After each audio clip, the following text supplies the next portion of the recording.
Okay, and welcome. Today we're going to show you a couple setup steps for getting your NVR online for the first time. So the first thing you're going to see is you'll probably see either no signals here, or you might see some cameras if they've come online initially.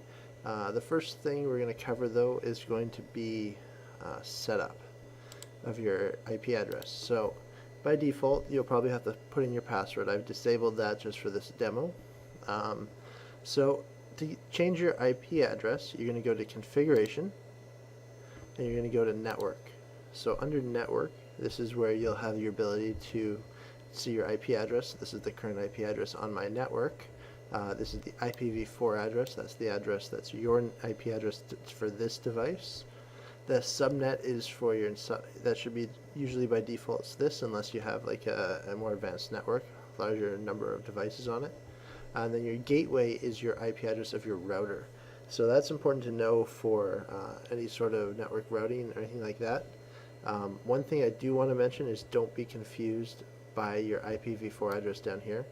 This one down here is actually for the cameras plugged into the back of an NVR, not for any other sort of external device. Anything that's not plugged in directly to the back PoE ports should not be using this address.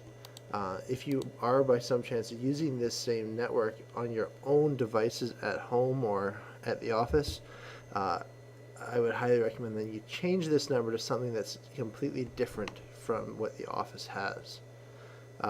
If you need more networking help or anything like that, I'll put a link down below about what IP addresses are, that sort of thing. But for this, so what we're going to do is we want to have a static IP. So when you disable this DHCP option here, just as an example, disable enable, that's sort of like auto grab an address. So you notice I've deleted everything when I did this. If I had it on, it would grab its own address or whatnot.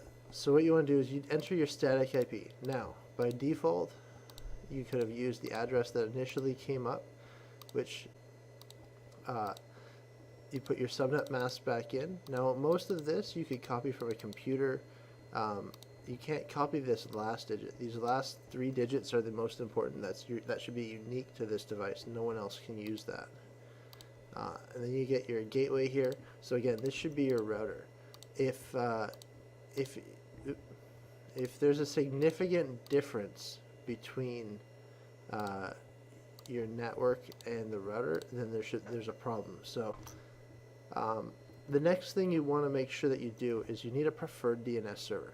So your DNS server is what's going out to the web and saying, hey, I know what google.com is. What we're going to do here is I like to use Google's default for us. It's been very stable. You can use your own router if you wanted to. I could use the default gateway here if I wanted to as a secondary, so that if Google for some reason went down, you could still use your router. And then you want to make sure you hit apply once you finish that so that it's saved. Technically we do support IPv6, but that would be a different video, and we're still finding not a lot of people use it at this time, so not a big deal for us there. Thanks for watching. If you have any questions, put them in the comments below. If you enjoyed the video, click like. If you want to see more, click subscribe, and we'll see you on the next video.